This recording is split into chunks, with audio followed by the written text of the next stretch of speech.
আপনার যন্ত্রণায় কি আমি একটু বিকেলবেলা ঘুমাইতেও পারবো না? কেন বৌমা, আমি আবার কি করলাম? কি করছেন? সারাদিন যে খুকুর খুকুর করে কাশেন, আপনার কাশিতে তো ঘরে ভূমিকম্প ওঠে। আপনার কাশির যন্ত্রণায় দিনে রাতে ঘুমায় শান্তি পায় না। বৌমা, আমি কি আর সাধে কাশি? কি যে এক বড় অসুখে ধরলো আমারে। পোলারে কতবার কইলাম আমারে ঢাকায় একটা বড় ডাক্তার দেখানোর লেগা।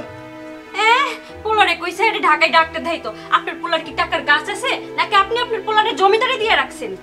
বৌমা, এইসব তুমি কি কইতাছো? আমি কি কষ্ট করে আমার পোলারে বড় করি নাই, লালন পালন করি নাই? আমার প্রতি কি আমার পোলার দায়িত্ব নাই? আছে, আপনার প্রতি আপনার পোলার দায়িত্ব আছে। আপনার প্রতি আপনার পোলার দায়িত্ব আছে বলেই তো এতদিন আপনারে বসাই বসাই খাওয়াইতাছে। আচ্ছা আব্বা, আপনার কি একটু লজ্জা করে না আপনার পোলার ঘাড়ের উপরে বসে বসে খাইতে?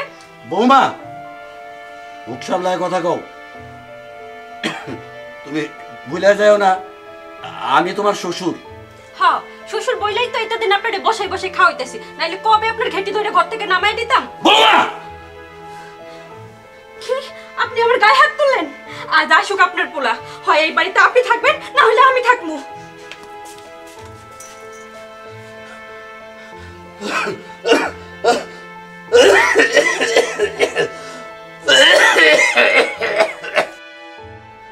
আমি যতক্ষণ ধরে কি বলছি তুমি কিছু শুনছো? দেখো, তুমি এর একটা বিচার করো, নাহলে কিন্তু আমি কালকে বাপের বাড়ি চলে যাবো।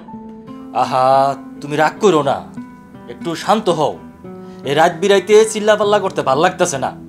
আমি অনেক টায়ার্ড, কাল সকালে একটা ব্যবস্থা করবো। শোনো, ব্যবস্থা কিছু বুঝি না। শুনছি ঢাকায় নাকি বয়স্ক কি আশ্রম না কি আছে, তোমার বাপটা ওইখানে পাঠায় দাও।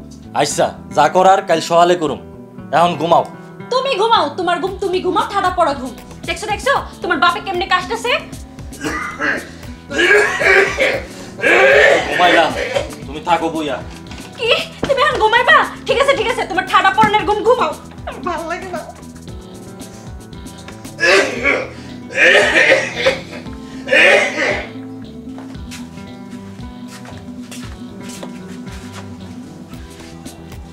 আব্বা, আব্বা, কি হয়েছে বাজান? কি হয়েছে? আব্বা, আপনি বলে আমার বউরে মারছেন?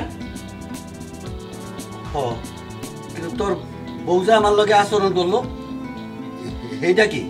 এর লেগে আপনি তারা থাপ্পড় দিবেন? কি করুন বাজান, রাগ সামলাইতে পারি নাই। রাগ যখন সামলাইতে পারেন নাই, তাহলে একটা থাপ্পড় দিছেন কেন? মান্দাল গাছে ঠালাই না পিড়াইয়া সামনে তুলে লাইতেন। এইটা তোমার বিচার? এটা আমার বিচার না, এটা কোরআনের বিচার। আল্লাহ তাআলা কোরআনে বলছে, যদি তোমরা বাবা মাকে অথবা তাদের মধ্যে একজনকে পাও আর তারা বৃদ্ধ অবস্থায় চলে যায়, তাদের প্রতি বহু শব্দটা করবা না। তাহলে থাকো তুমি তোমার বাপকে নিয়ে, আমি আজই আমার মায়ের বাড়ি চলে গেলাম। শোনো, রাসূল হাদিসে বলছে, সেই ব্যক্তি ধ্বংস হবে যে তার বাবা মাকে উভয়কে পাইছে কিন্তু জান্নাত লাভ করতে পারে নাই। এখন তুমিই বলো, আমি কি তোমাকে নিব নাকি আমার জান্নাত নিব? মার বাড়ি কেন, জাহান্নামে যাও। তোমার লাগে তো আর আমি জাহান্নামে যেতে পারি না। শোনো, হাদিসে আসছে, রাসূল সাল্লাল্লাহু আলাইহি ওয়াসাল্লাম বলছে, সে ক্ষতিগ্রস্ত হোক, সে ক্ষতিগ্রস্ত হোক, সে ক্ষতিগ্রস্ত হোক। যখন সাহাবীরা প্রশ্ন করছে, ইয়া রাসূলুল্লাহ, তারা কারা কারা ক্ষতিগ্রস্ত হবে? তখন রাসূল সাল্লাল্লাহু আলাইহি ওয়াসাল্লাম বলছেন, তারা তারা যারা বাবা মাকে জীবিত অবস্থায় পেল কিন্তু খেদমত করে জান্নাত লাভ করতে পারে নাই। আমি তো তোমার লাইগা জান্নাত তুইয়া জাহান্নামে যেতে পারি না। এখন তুমি সিদ্ধান্ত দাও, আমি কারে রাখুম, তোমারে না বাবারে?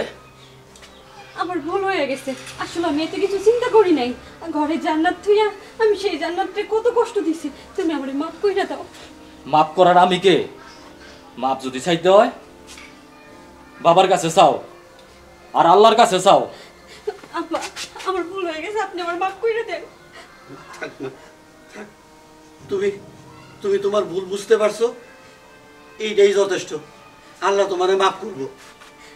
আমি তোমার ছুঁয়ে কথা দিতেছি, আমি আর কোনোদিন বাবারে কষ্ট দিব না। আমি বাবার সব খেয়াল রাখবো। আমি আপনার আর কষ্ট দিব না, আমি আপনার সব খেয়াল রাখবো। মা, তুমি তো আমার মাইয়ার মতোই। তুমি দেখো না তো কে দেখবো? হ্যাঁ, যাও যাও, তাড়াতাড়ি রান্না বসাও। বাবারে আজকাই ঢাকা লয়ে যাবো চিকিৎসার লেগা। শোনো, আমার কাছে কিছু জমানো টাকা আছে, তুমি এই জমানো টাকা দিয়ে আবার ঢাকায় নিয়ে যাও। আরে ওই চিন্তা তোমার করতে হইব না, ওই চিন্তা হইলো আমার। যাও যাও বৌমা, রান্না বসাও, খাইয়াই আমরা ঢাকায় রওনা দেবো। হ্যাঁ, আচ্ছা ঠিক আছে।